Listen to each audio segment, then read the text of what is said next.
I'm here tonight with Jared Schneiderman, Hey guys. Jeff Siegel, No. James Babb, Hello. and newcomer Isaac Lindenberger. Hello. Yeah. Yeah, thanks for being here tonight, guys. This is I guess it's a pretty special episode 300. 300. Oh, yeah, man. Yeah. 300. So we think it's been about 5.5 years we've Something been doing like that, this. yeah. So, yeah. We started on tax day in 2000. I guess it would have been 13 or 14, something like that. Maybe 15. But it was on tax day, which is funny. Yeah. So number one tonight is probably the Joe Jorgenson tweet. Okay. Yeah. Now, Jared, do you have this tweet pulled up? I got it up, dude. I got Cool, the cool. decks. All right, read it. Let us. So let's take this tweet in. let's take it in. Let's digest this tweet. So this was on July 10th, which was yesterday. She says, "It is not enough to be passively not racist. We must be actively anti-racist. Hashtag Black Lives Matter. Hashtag Vote Gold." And then there's a follow-up tweet where she says, hashtag Black Lives Matter means standing in solidarity with a mourning Black community as we fight together to end qualified immunity, police brutality, sentencing disparities, and the war on drugs, not support of any organization by that name.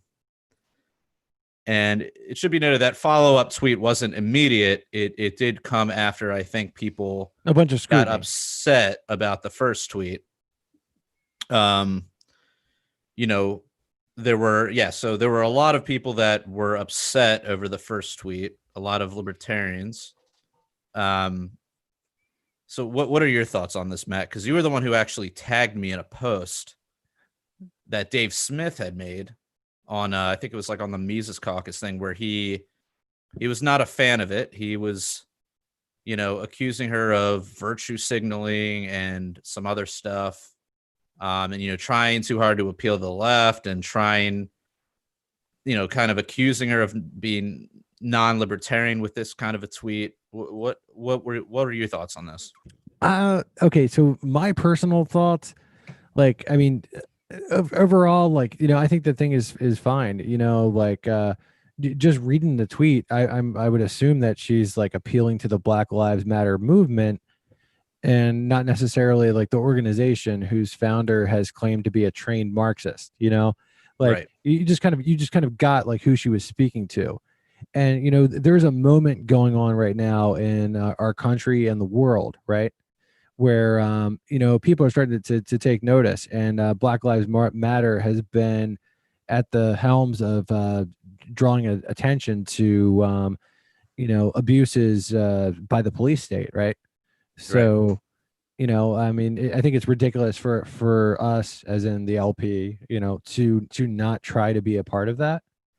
I do think like some people seem to be like a little butthurt about this, and I just don't see like why they're like why they're so butthurt about it. Yeah, but like I get where they're coming from. I get it too, but I think they're like I think what they're taking issue with is the idea that you have to take a specific stance, that you're somehow obligated, like we must be actively anti-racist. In their minds, that implies that you're obligated to do something, which many libertarians would view as like, forcing you to do something, and we're against force, right? Yeah.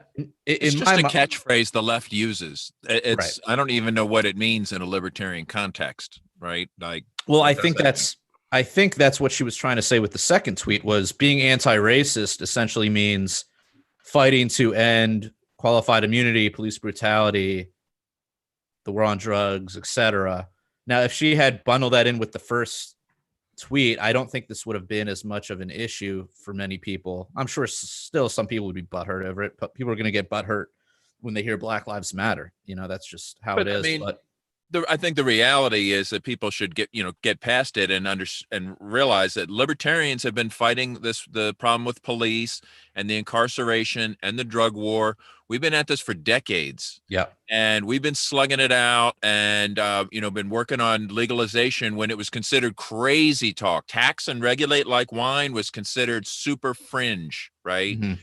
So, we've been at this for so long. When Black Lives Matter came up as a organization, and I don't even know if that's the correct term. There's no like president of Black Lives Matter, is there? Or I think there is an organization, which is where the confusion comes from, because and most people think of it as there's like Black Lives Matter headquarters, and yeah. I mean, if there's a website, and I think there's probably a nonprofit set up, and I guess the leader is some Marxist, but I mean, the average person that hears Black Lives Matter doesn't think of this like structured organization. They're just thinking of just because somebody used that as the name of their organization doesn't make that everything Black Lives Matter. Just because somebody calls themselves that doesn't make, Black Lives Matter is bigger than all of that.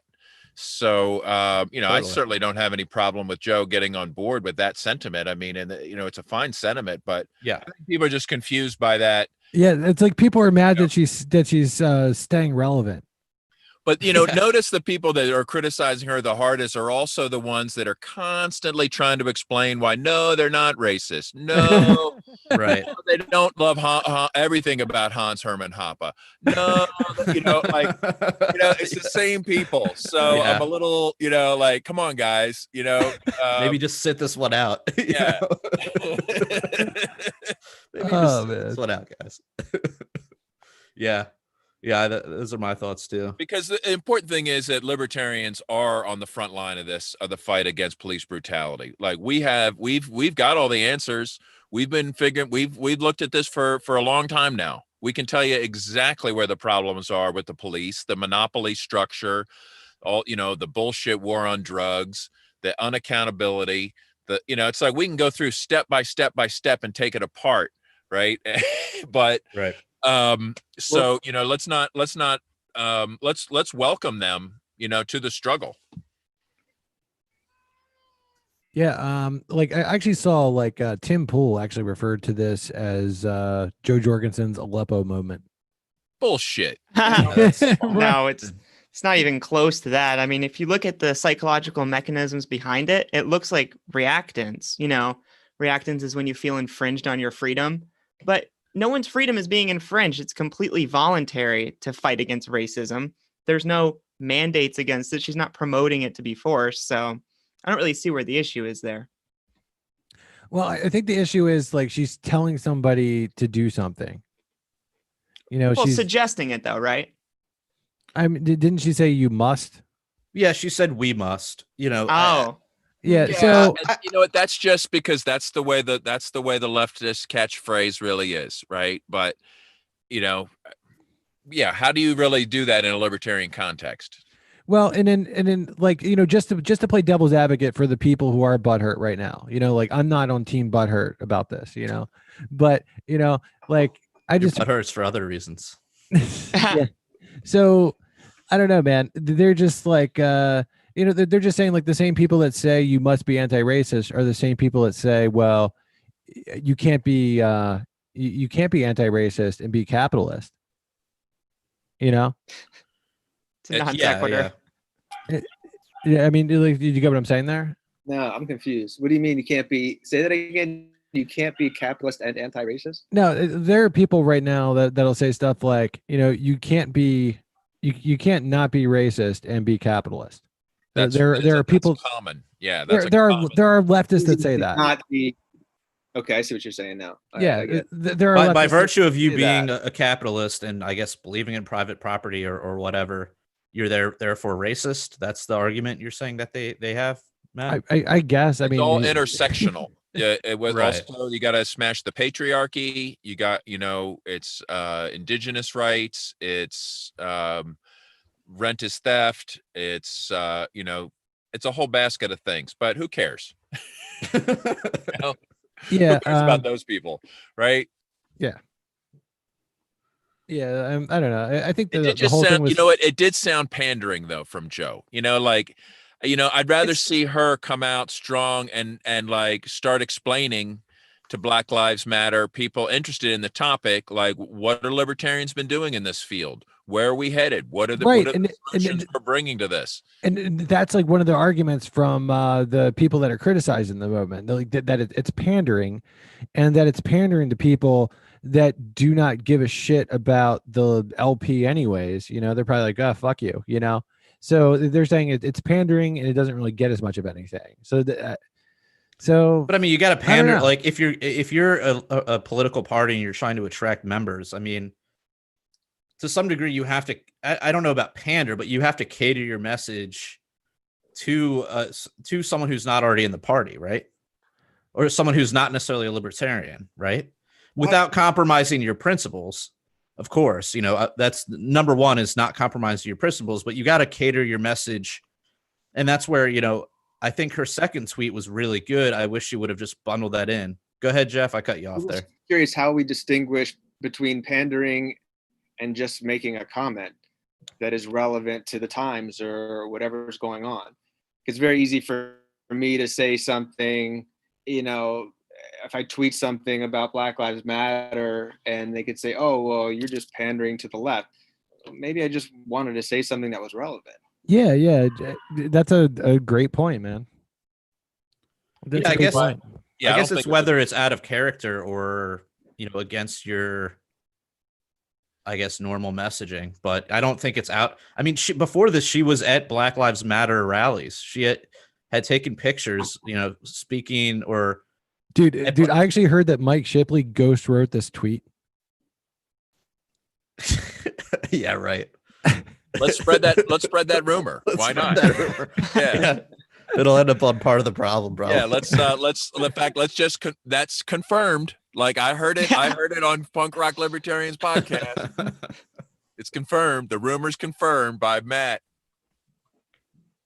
Oh, man. Yeah, I don't know. That'll be like the Ron Paul newsletters, you know, like who wrote that? Right. Yeah. So, Jared, so you were actually following the convention this weekend in Florida, right? Well, I was technically a part of it. Yeah. Because they had online. I didn't realize it, but I had because I just hadn't been paying attention. I thought it was going to be completely in person, but then at some point they added an online aspect to it, and so I was like, fuck it, I'll participate, help out the Mises Caucus. I was at the first sitting of the convention. So, you know, but yeah, so I participated in it. You know, we were backing with the Mises Caucus. We were backing Joshua Smith. Unfortunately, he did not win. The winner was this guy, Joe Bishop Henchman, who he's like a lawyer. He's been in the party for some time, I believe. He served as like in the at-large position. But, you know, he's just your typical, in our eyes at least, he's just your typical pragmatic. Want to get him on the show? I mean, sure. Dude, I don't know. Well, you know what's kind of weird? Like, I mean, we'd probably, yeah, you know what's kind of weird? A new one, but go ahead. Why? Dude, like Joe Bishop Henchman hasn't accepted my friend request for some reason, dude. Oh, dude. Isn't this weird? No, but you know what makes things really weird? He did accept a friend request from my Facebook jail account, Lysander Hess. He accepted that. Well, that account is a lot cooler than the Matt account. Yeah, fuck you, James Rabb. So yeah, he accepted that friend request like, you know, right away, 5 seconds. You know, yeah. But my friend request, like, it was like months and months and months, and he hadn't accepted it. So it's like, why, dude? I don't know. It's kind of he's probably got a ton of requests. Dude, but why did he accept Lysander so quick? Because that dude's cool. Yeah, it's probably like, oh, he's got a cool little dog on his lap. Plus, whenever you post under that account, it's like you've been banned for something, so it means like you're a little extra feisty. Maybe you're okay. You're a little, you know, like just. I mean, I wouldn't mind having him on the show. Yeah, I wouldn't either. He's doing some other podcasts. He's doing the Fakertarians podcast. Now, So, I did see Alex sent me the video of Nick Sarwark's like farewell address. oh yeah, You guys that see was that? That dude sounded salty. he was salty as fuck, dude. Oh my God. He also, I think it was, I want to say it was Friday night. Yeah, it was Friday night. They were doing some sort of business, and I guess he cut in line for the mic, and somebody told him to like, called him out for it, and he told the guy on the mic to eat a dick. Okay. Yeah, but I mean, it was funny. It's just, Is there like, is this on YouTube? oh yeah, dude. Alex he probably sent it in the chat. But what Alex was all has the a video super of it. saltiness about? Was he just kind of like shown the door and the end of his reign, or or did he retire, or Oh, what? How did it really go down? Dude, there was a ton of shit that went down. I mean, he basically threw a hissy fit at the end of the first round of this thing, right? Which was back in when the fuck was that? July? He running for re-election as chair? No, he wasn't running for re-election as chair. He actually abdicated chair, or at least chairing the convention. So at the end of the first round of this convention, he basically just had this like mea culpa where he was basically just bitching out everybody, and then said he was going to abdicated his duty as chair of the convention, which is separate from being chair of the party. So then his vice chair had to take over, ran this whole round of the convention. And yeah, and then Sarwark was super salty in his like farewell speech, shit on a bunch of people. Or was he getting a lot of flack from like Mises Caucus, or like? Oh yeah, Mises Caucus. I mean, yeah, Mises Caucus changed, and basically like was constantly like busting his balls. Well, he just was doing a stream of shady shit that even his like, even like the prags in the party were like, what the fuck is he doing? Like there's a ton of people that say like, I loved him for the first few years, and then he just like got full of himself. He was the one who proposed, paying him $75 an hour. That was a proposal that he brought up for a vote. Dude, it was the fight for 75. Fight for 75. There was that. I mean, there was a bunch of shady shit. I wish Phil was here to go into it because he knows more about it than I do. But a bunch of shady shit surrounding this convention. I mean, just like, and just like starting like flame wars on Twitter, making like weird posts saying like, if Hitler was a libertarian, I'd vote for him. Like all this kind of crazy shit. Dude, he just like went off the rails. Which conservative organization will he go to work for now that he's out of the LP? No, like actually, I heard he's moving to the Free State. I heard he's moving to New Hampshire. I believe he's already there, actually. Oh, is he? Yeah. But apparently he's a signer. Yeah, he's already there, dude. He's lifetime LP. But it's like the thing with Sarwark, he's more about party than he is about principle, and that's a problem when it's supposed to be the party of principle. Yeah, I mean, he just got too full of himself at the end, and well, I mean, a lot of people off. Isn't he the one that like got like Gary Johnson and Bob Barr, and I mean, how many of these horrible presidential candidates is he responsible for? I mean, at least Gary Johnson. I don't know if he was around for Bob Barr. What about Weld? Or is that all? Yeah, Weld. Yeah. I mean, I don't know what role he played. I mean, he's not 100%. He's just the chair. I mean, he's not like the delegates that elected these people. Right. So I don't want to unfairly blame him. Yeah. Right, for crazy shit that happens when you're just the chair. But I think it actually, I think I recall it being his effort that got Weld into the running. So I think he is at least very highly responsible for that. I just feel like there's this little clique of like the major donors or whatever, the little circle of that, they kind of tell him what's going to happen in the LP. And then he tries to, just accommodate or whatever. Yeah. And it sounds like we're probably going to get that with this new guy too. Although I don't think he's going to be as divisive. I don't think he's going to be going after, the sort of Ron Paul element of the party, which is what Sarwark was doing, was kind of trying to push out the the Mises, the Austrian, that sort of strain of libertarian that you'll find in the Mises caucus and in other parts of the party.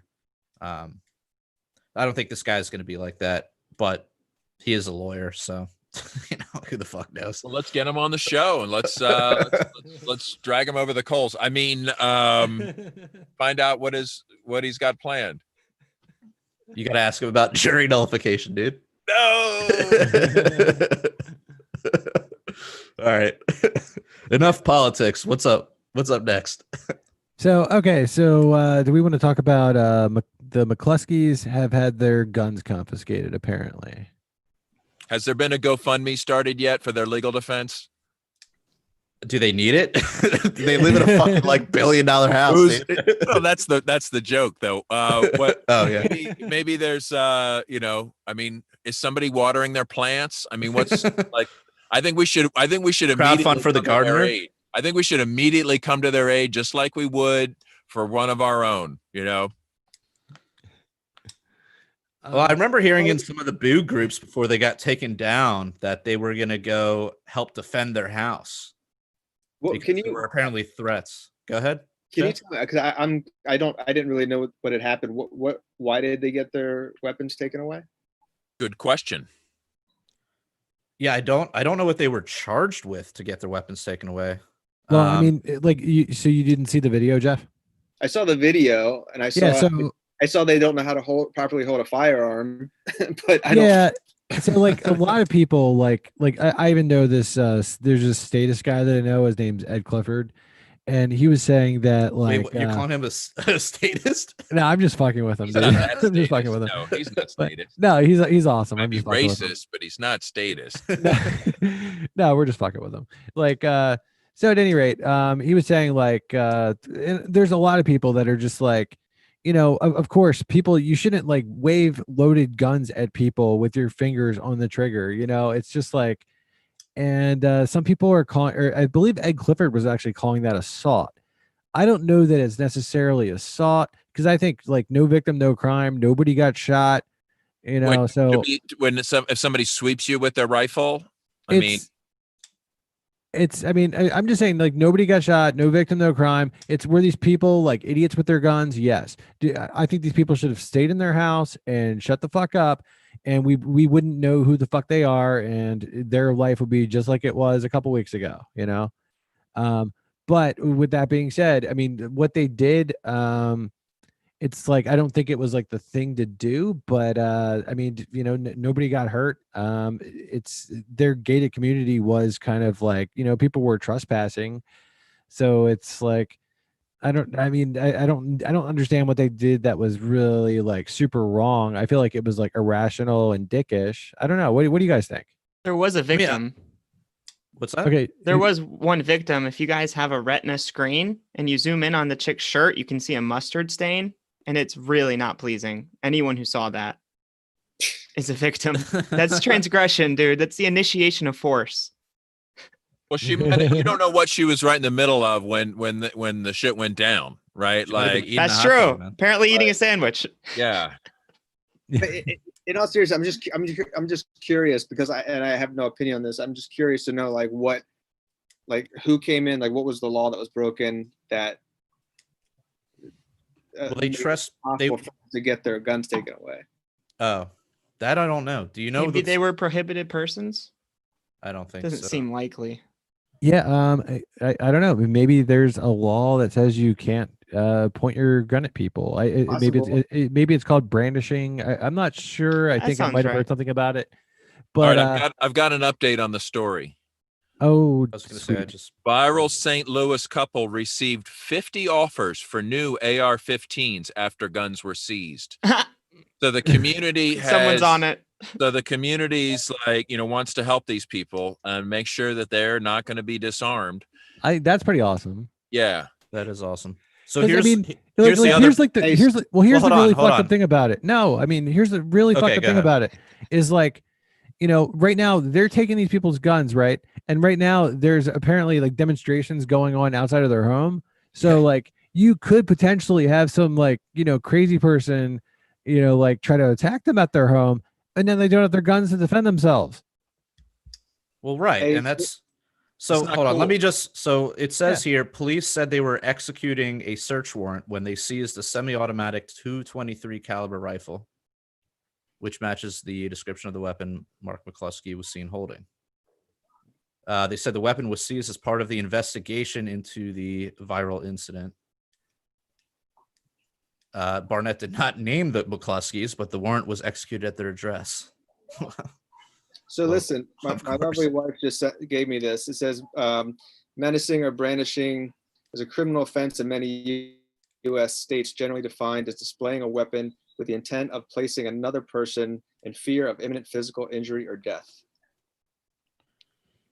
Even if it's in self-defense, or I think No, we're- I- Listen, Yeah. we've seen Yeah, a so, lot like, of I other mean- examples of They were no- prosecution against people defending their own property. This is not they weren't uncommon. fully defending. They were in no danger.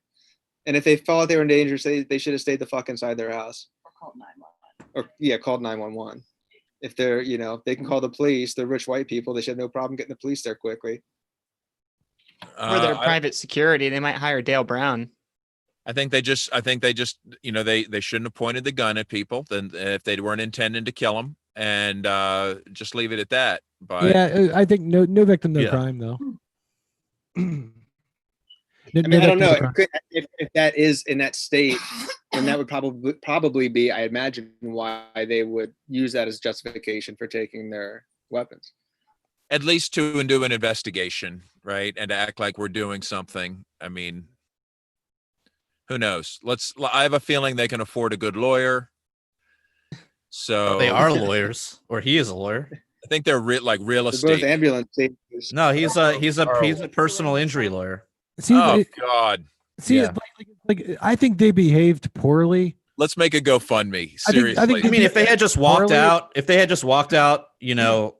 with the gun holstered, I think they were being dicks. think that but would have been I think fine. I think they were like within their rights. They had people trespassing, right? yeah, Who weren't supposed to be in their Well, wait a gated minute. community that they pay good money to live in. yeah. But And were maybe they trust?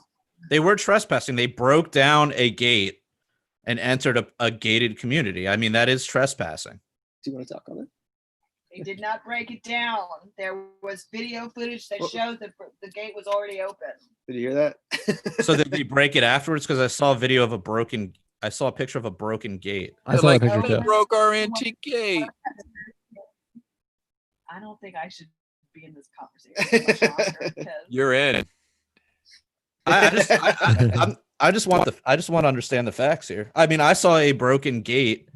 Yeah, me too. Was that after the fact, as they were leaving or something? they saw a bunch of Black people who had something to say, and they decided that was obviously going to mean that they were about to get raped, pillaged, and whatever Black thugs do in their brains. And so they got their guns out. It's the same stupid racist shit that woman out of Chipotle pulled on that woman and her teenage daughter.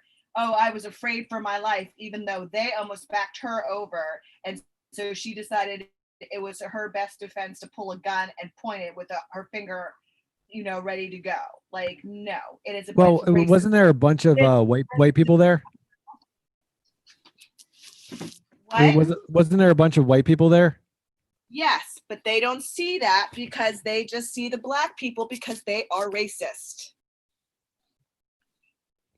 I mean, what did they say that was racist? They didn't say anything that was racist. They saw a bunch of Black people protesting with no arms, no weapons, and they immediately thought their lives were in danger. No, I mean, they saw a bunch of people who weren't only just Black; they were Yeah, at but different races as people- well, You see a bunch of trespassing people- into their gated community. No. Can I Did you see a suggest that bunch- it could have been different? It could have been handled differently by all sides. Well, yeah, That I the think mob- they handled what the mob it should have poorly. done is said, "Excuse me, sir and madam, we're just here for the mayor. We're Right. just please let us. We'll just be minding our own business over here." and everyone would have been cool about it. Okay. And but the lesson to be learned is don't live in the community with a scumbag mayor. Okay. Because Right. he's going to use you as a human shield. Okay. So you don't want this shit going down your neighborhood. don't live with those kind of shitty politicians as your neighbors. But you know, it is kind of unclear because it kind of was like a road, kind of like a thoroughfare, kind of like there might be some kind of like common law argument towards public access or something or other. I'm not making the argument. I'm just saying there could be an argument in there. And or it's just like, you know, they kick down the door of your apartment building and are running through the hallway. Yeah, you can point point a gun, you know? What? Have you been to a Black Lives Matter protest? Have you been to a police brutality protest? Yeah. Before it was Black Lives Matter, though. Were you afraid for your life in that case? No. Maybe from the police. Yeah. So why, if you were actually participating and feeling like you were not in danger, why are these people feeling well like because first of all, consider all the looting that's been going on, and the property damage is not imagined. That's a real thing. So I would not want an angry mob coming through my property. I'm sorry? When you were in that protest, did you see when you were in the protest, were there people actively looting around you? No, we didn't. That was. I saw some of that down at the inauguration, the Donald Trump inauguration. In any of that footage, did you see any looting or anyone acting like they were looting? Or the story says they broke through the gate, and I mean, and we're on private property. So they disproved that. We found earlier footage with that gate open. Okay, but wasn't it private property? Yes or no? It was. They were walking to the mayor's house. If it was private property and they went through an open gate and they were you still don't get to brandish your guns at people. Why do you have a gated community if you don't close the gate? Well, someone left that shit open. Yeah, I guess so. Like I said, there's an argument to say that was some kind of a thoroughfare. But I mean, look, I have a gate on my fence, and like it's not secure at all. But if somebody decided to just start hanging out in my backyard, I mean, I'm not gonna probably come out with a gun, but like I'm not gonna be happy about it. I'm gonna. Would you go outside with an auto blow? In the backyard, they were passing. What's your address again, Jared? Would you like to know? Well, I think it'll be up to the jury to decide if their actions were warranted or not. I mean, I think we're all in agreement that brandishing and pointing it at the people was not good. I don't think anyone here disagrees with that. I mean, like, right. I think it was rude. I mean, they didn't shoot anybody. There was like no victim, no crime. Right. I think with the way they were handling it could have easily gone. They handled it very poorly, but the whole situation was pretty poor when you're trespassing on private property. Yeah. So it's like, I don't know. I think there's a whole lot of gray in this situation. How much hospitality are you due when you break through someone's gate and storm? Exactly. Yeah. Yeah. I mean, I think there's I'm sorry the person you're storming wasn't trained better, you know? Yeah, exactly. You get what you get at that point, I think, to a certain extent. So they weren't storming. They were walking back. Maybe they just didn't realize it was a private gate. I guess the story I read was that it was broken, you know, so I don't know. I did read somewhere that it might have been broken on the way out, which I guess that's better. I don't know. But I mean, how many burned out cars? I mean, this is the period where like there's like burned out cars and private property getting smashed on the nightly news constantly. Yeah, that's a real concern. You know, you're not gonna just like, oh look, let's look at this peaceful, rally out our window and assume nothing bad's gonna happen. And there's COVID, so they were probably just making sure there was a 6 feet distance between them. That's what they should say. You know what? That's what all they have to say. That's all they were worried about. Look, this is the new normal. We're social distancing. They were within 5 feet, man. I'm finger on the trigger. Fighting COVID. Exactly. We're all in this together. Oh man. All right, what's up next? I don't know, dude. You don't know? Okay. You got the fucking No. board right there. Okay. You know. No, I was just thinking about some things. How about Okay. Maxwell? How about Maxwell and Wayfarer? Maxwell yeah. Well, yeah, let's do Wayfarer first. Can Okay, you cool, let cool. me know what that's about too? Because I don't The know. Wayfarer Conspiracy. Yeah. So a bunch of people, I think they might have been on Reddit or 4chan or something, found items that were being sold on Wayfarer, which is Wayfarer is like a overstock. They're kind of like overstock. So like overstocked furniture and stuff like that, or just like Chinese manufacturers. And I think anybody can really list on there if you're selling furniture. But anyways, so they're online furniture retailer, and people found items on there that were conspicuously highly priced. So like cabinets that were selling for like $15,000.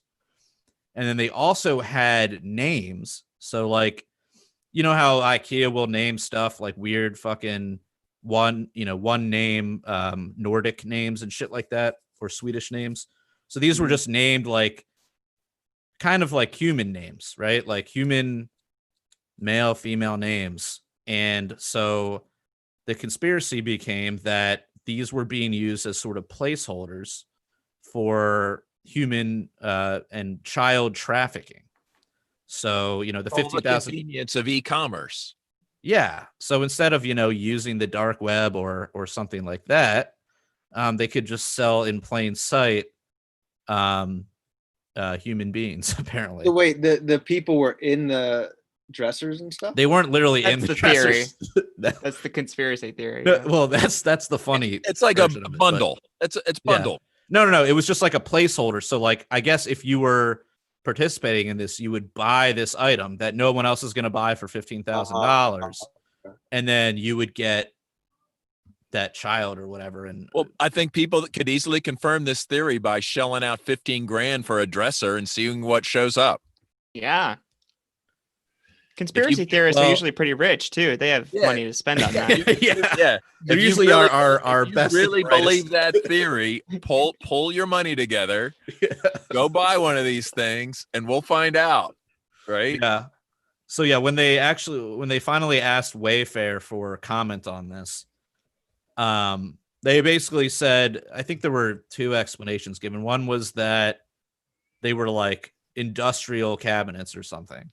And the other one is just that they'll list things for industrial use that they don't want the public to necessarily buy until they figure out like stock and pricing and all that. So they'll just put it on there to have it listed and get the SEO juice going, and then eventually like put it at a normal price so it will sell.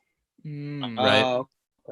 So that makes, to me, that makes way more sense than Wayfarer being a child trafficking website.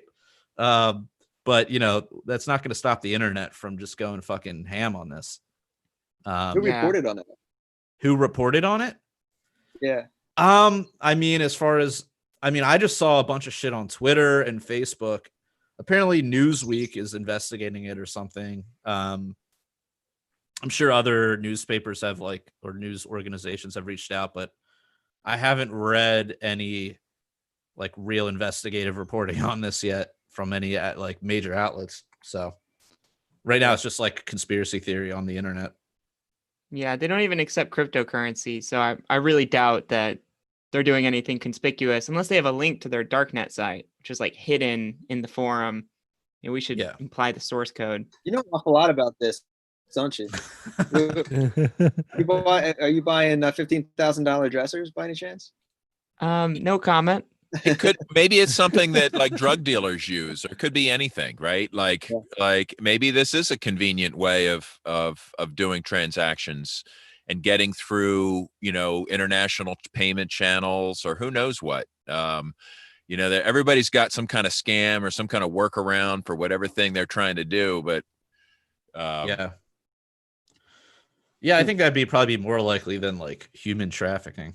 Yeah, just get a kilo of weed instead of a dresser. I'm not complaining. But all the paperwork is good. You bought a dresser shipped. What's in the box? A dresser. But, like everything matches. I don't know.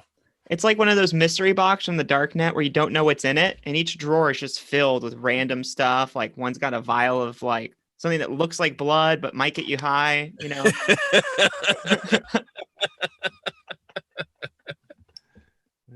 It's a mystery box. Did you say what is it? What? No, I just said just a mystery box. Oh yeah, I want to buy one of those still. See what I get for like $100. Yeah. Hell So- yeah. Actually, not really. So Isaac, why don't you I want to give you a second, like talk about your thing, plug what you do. What do you do, man? Well, I like researching psychedelics. Have you guys ever tried any before? Yes, quite a few. Nice, nice. Like I haven't yet, but I'm very interested though. Oh, nice. I'd Really? recommend Are you starting serious? with DMT. Just a huge Start dose. with TMT. Yeah, that's Yeah, great the- advice. I The don't- first it one. seems like you're fucking with me, dude. Do you not like me? Microdose, just microdose some DMT, dude. No, I'm telling you, it's good advice. I mean, technically, if DMT is a scheduled drug, we're all carrying because it's produced in our lungs. But so- you inject it into your eyeball, or how do you take Ooh, that? That sounds pretty interesting, actually. I mean, that's one route of administration, I'm sure. Most people smoke it, but you can drink like tea and shit. The shamans have a tea version of it that they say the plants told them how to make.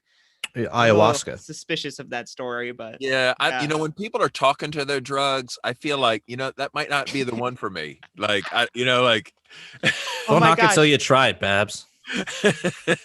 James, my actual research is talking to drugs. That's like my main experiment idea. Is Do to they talk back? I guess Yes. that's the real question. That's the plan, is to prove they can talk back. Now, okay, you guys know what DMT is, right? Like, How much everyone's- DMT do you need to take before they start talking back? okay, 50 milligrams is the is the exact dose. That's how much it takes to go to hyperspace, which is where you go like backwards through your own DNA into another dimension. But Terrence McKenna talks about this a lot. But you take it, and then there's these beings there in this other realm, and they're like little machine elves, Man, like this little drug does mischievous sound good. gnomes. Yeah. It is good, dude. And basically, what happens is you communicate with these higher dimensional But beings. so for 50 milligrams, you'll get mischievous gnomes. Yes, trickster machine elves, and they communicate with you through telepathy. And so they tell you the truth about the nature of the universe and the meaning of existence and all this stuff. So I figure everyone takes this thing and they trip and talk to these guys and they talk about it. It's all cool, right? But like, that's not too scientific. So my idea is if these people are there, we should see what they have to say. So this experiment idea is, let's say I get Jared to take 50 milligrams of DMT and go to the hyperspace, right? Then I'll get Jeff to go as well. And what Jared will do is he'll tell the being a number, like 23. And then Jeff will ask what the number was.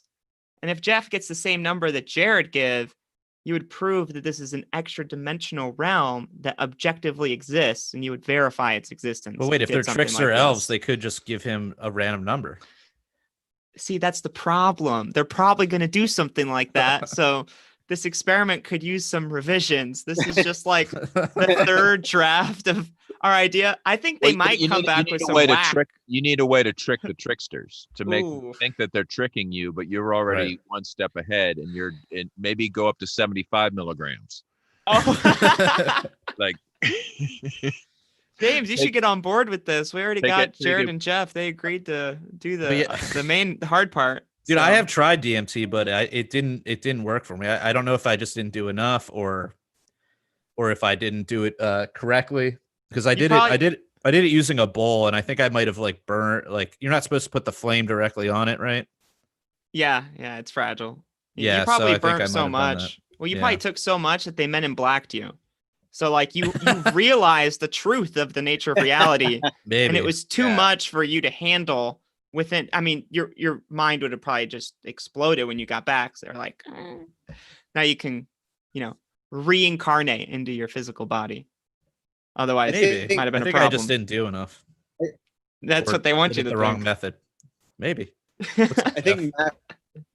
I think Matt wasn't trying to go, balls out on DMT. I think he was. We're talking earlier about microdosing psilocybin and what actually we had talked about, and I was saying that I went to Hawaii in December and met with this guy who makes a psilocybin analog, and it essentially gives you now this 4-ACO DMT. No, it's not DMT. It's The psilocybin he actually analog makes synthetic. it out of, it's synthetic, but it's made from not made from shit. It's made from I want to say frankincense or something like. It's an odd biomass that he decided to use. But anyway, I tried it, and what it was like you get all the really interesting elements of what you get with psilocybin without the hallucinations. So we took this walk along the North Shore, and there was a wave pool, and I sat in the wave pool, and the you could really feel the water on my skin and my feet on the moss on the rock. It was so sensitive, and it felt amazing.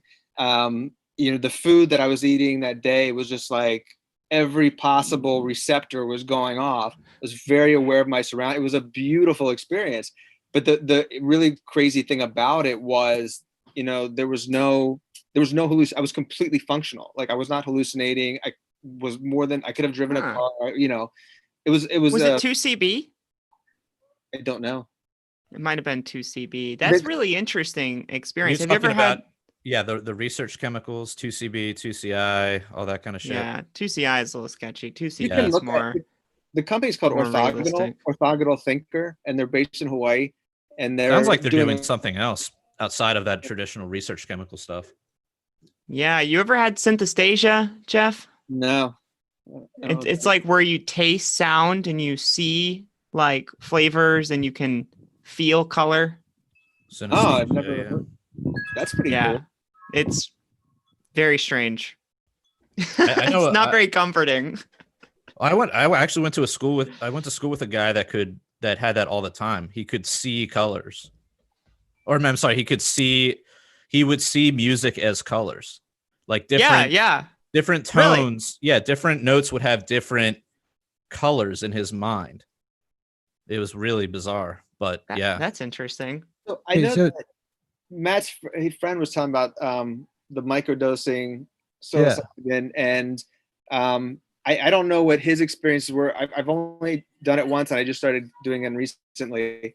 And my experience with it was just kind of being more aware of my surroundings. I noticed being a little like less, like more, like a little calmer, like not being triggered as quite as easily. More present, less reactive. Absolutely, yeah. But there was no you don't hallucinate or anything like that. Right. I don't feel weird. Feel better. There's definitely something happened. Yeah, something definitely happened, and I stopped because I didn't have a lot of it, and I wanted to take a break to see how long it would last afterwards. And last week I started doing it again. So we'll see what happens. I'll do it for 4 weeks, 4 days off, 4 days on, 3 days off.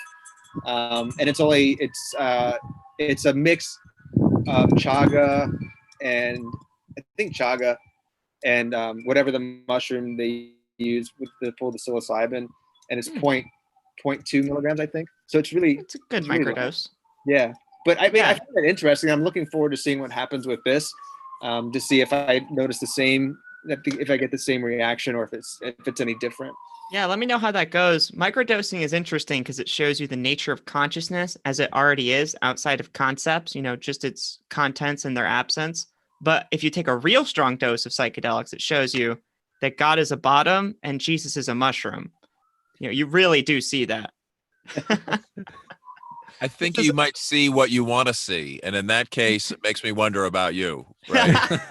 Well, to be fair, this was an atheist channel I was debating on. And I was like giving these solid points. And that's how they recapitulated them to me.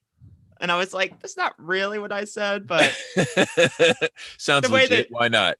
I thought it was funny. So I had to agree. Jesus is a mushroom is a funny one. There's this legit theory that Jesus was a mushroom. And it's like super in depth. This dude, real scholar, came up with it in the 60s.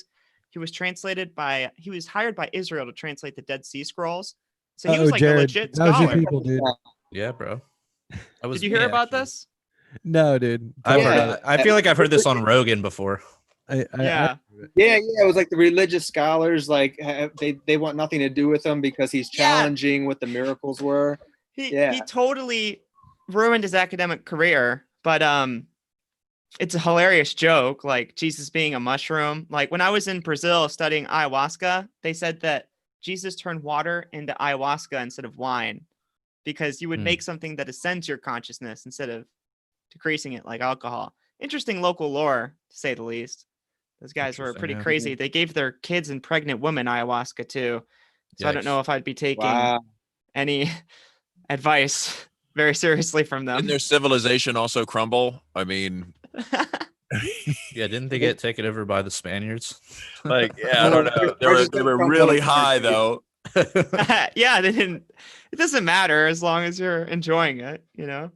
I've been doing Totally fine in that case. On Go ahead, Jeff. I've been doing a lot of research on psychedelics over the past couple of years, just from so you and Matt know that I work as an investment analyst, and I focus on a lot of different markets that aren't usually covered by a lot of financial media. And so I was one of the first to get into the cannabis space before it really took off. And so I started doing stuff in psychedelics a couple of years ago. And the interesting thing I've just really seen over the past few years, how rapidly this market has grown in terms of new research facilities being funded. You have the one at Johns Hopkins. Oh yeah, I want to work there. It's like my dream job. So Shepard Pratt is about to do a new study in coordination, I believe, with MAPS on MDMA. Oh yeah.